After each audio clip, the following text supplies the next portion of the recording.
Pat Petteruti on for Brown. So both teams who had their starters go the distance in game number one, Derek Delano and Ryan Smith for Brown and Princeton respectively in the first game of the doubleheader. James Proctor and Colin Garner both doing good work. Getting through 6th inning and on for the 7th, it's Pat Petteruti. Yeah, Petteruti making his 10th appearance on the season. No wins, one loss, 7.43 earned run average. 13 and a third innings. He's given up 17 hits and walked 10. Only struck out 8, and opponents are hitting .309 against him. So we're going to reverse that trend a little bit. He's been a little bit better in conference play, but he's only thrown 3 innings in Ivy League competition this year. Most of his work came in the non-conference for Brown. Face the 8-hitter in Joseph Flynn, the designated hitter. Then Ramsey Haddad, the first baseman, and Chris Davis due up for Princeton here in the 7th. Chris Davis representing the top of the order for the Tigers. The lead 4-3. Princeton 4 runs on 5 hits. 3 errors in the field for the Tigers. 3 runs for Brown, 7 hits for the Bears, and 1 error. And Petteruti delivers his first pitch in there for a strike. Flynn 0 for 2. He struck out and flew out to right field. Colin Gardner's day is done after 82 pitches. 6 innings, 5 hits, 4 earned runs. The pitch from Petteruti. In there for a strike, 0-2. Lefty-righty matchup as Joseph Flynn takes a look as third base coach. Now we'll await the 0-2 coming from Pat Petteruti.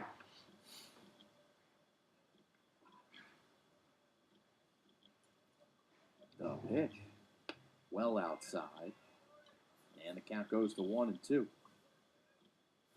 Petteruti is sophomore in his freshman season last year. He pitched in 7 games, but had struggled with walked 12 batters in 10 and a third innings. From East Greenwich, Rhode Island, here comes the 1-2. Swing and a miss, strike 3, and down goes Joseph Flynn. Second strikeout of the day for Flynn. And the first batter faced for Petteruti. He's got some good success with him. And by the way, final line on Colin Garner, 6 innings, 5 hits, 4 runs, all of which were earned. He only walked 1, struck out 5. Only threw 82 pitches. The count was good, but holds here in the 7th. Ball inside to Ramsey Haddad. Hitless here in this game number 2. Flew out to center and grounded out to third. Time called by the first base umpire. Said that Petteruti licked his mouth before going to throw the pitch, and it'll be considered a ball. So the Brown lefty penalized with a ball to make the count 2-0, even though he's only thrown 1 pitch. Petteruti delivers a dry ball for a ball, 3-0. Yeah, you're not allowed to go to your mouth while you're on the rubber. You could do it on the mound in the dirt. You could do it, obviously, if you're on the grass. But if you're towing the rubber, not allowed to go to your mouth. And that's what Petteruti did. And good catch by Joe DeBalso. I mean, guys do that all the time. It rarely ever gets called. 3-0 pitch. Down low for a ball when Ramsey Haddad is aboard. A 1-out base runner for the top of the order coming up. Chris Davis steps in.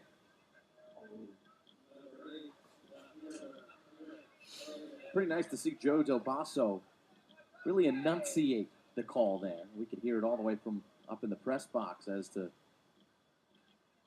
what he was awarding to the batter after Petteruti licked his hand on the rubber.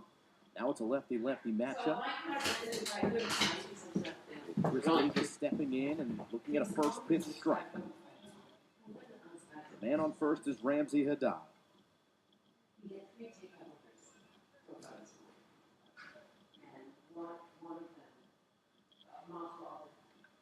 Davis only one hit in these first two games. And he hits it right back to Petaruti. He'll go to second for one. On to first and may have gotten him, but the ball was skipped to first base. And Phillips could not make the play over there, but good backup by Deere, excuse me. Cameron Deere couldn't make the play, and Phillips backing up well for Brown. And there are two away.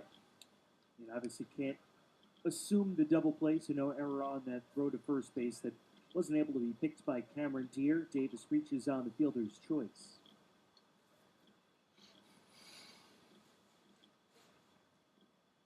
They'll bring up Jake Boone. Davis moving, swing and a miss. And the throw well offline. Chris Davis has the bag stolen, but they're going to call him out for interference at the plate. So Jake Boone, as he argues with the home plate umpire in Curtis Degger, he's going to lose this argument. Every single day. You're going to get pushed in ways you never imagined. Combination of talent and character, right? And that comes out in training. And you're going to be around people, great people from all different backgrounds that they're going to push you, both from a competitive nature and from a supportive nature. Getting the little things done. You hear these people that have gone off and started these companies or gone off and even if they're an engineer, they're working with kids down in Africa. Hearing all these things and such diverse stories, it's going to open so many doors, especially people that have gone there before. The network that's available is just amazing.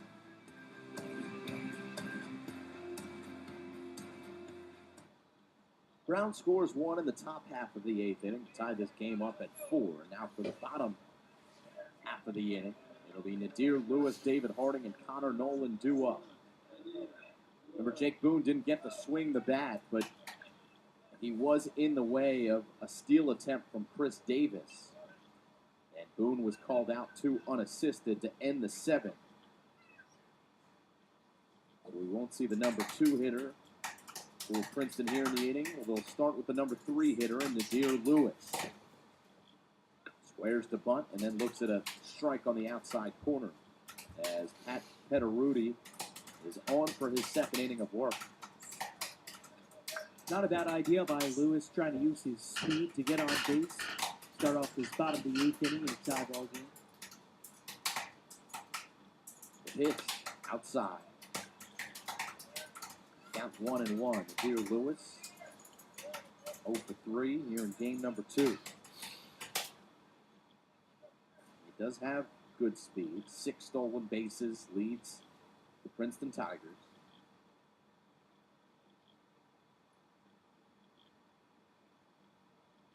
Swing and a miss. Low fastball, 1-2.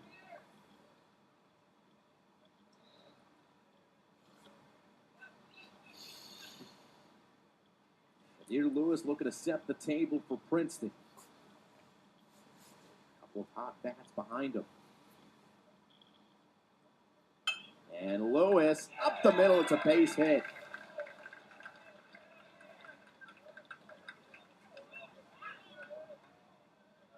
Hit it well, just out of the reach of Jufo.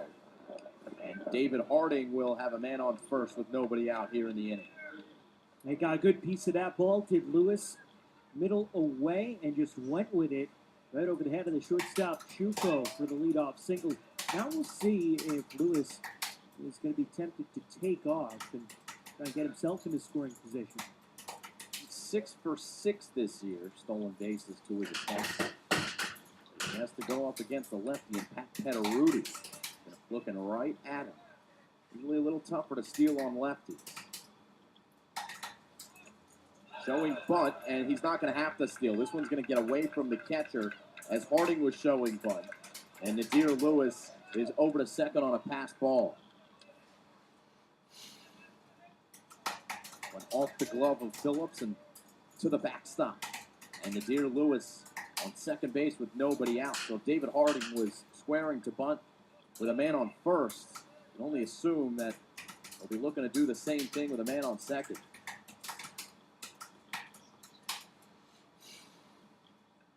Comes the pitch. It's up high, and Harding leaves it up there. 2-0. Now the Tigers threatening, and what a thrilling way to retake the lead with this be after being up 4-1. Brown chipped away, tied the game in the top of the 8th inning. Now Princeton, speedy runner in scoring position with nobody out in the bottom of the 8th. Harding gets the bunt down. Back to Petteruti, whose only play is the first base, and job is done by David Harding as Nadir Lewis goes to third. Now let me pick your brain for a minute, Joe. With the speed on second base in Nadir Lewis, you assume he's probably going to score on most singles. Do you sacrifice an out there? A little game theory from the baseball perspective. You just gave Brown an out. David Harding, he's got a double here today. Gives himself up. Do you agree with that? I'll tell you in 1 second. Well, you're looking at numbers to back it up, huh? Mm-hmm. As Connor Nolan is the next man up against Pat Petteruti. I try to have informed analysis, and I say yes, good call. Good call to bunt. In this situation where you're playing for 1 run, yes, because, and here's why I had to dive into the numbers. Runner on second, no outs, you score about 61% of the time. Runner on third and 1 out, you're scoring 66% of the time. You just increased your chances of pushing this run in, where 1 run could make the difference. Early in the game in a lower leverage situation, you probably don't want to do that because you'd rather play for a bigger inning. But in this situation where only needs 1 run, that's the right move.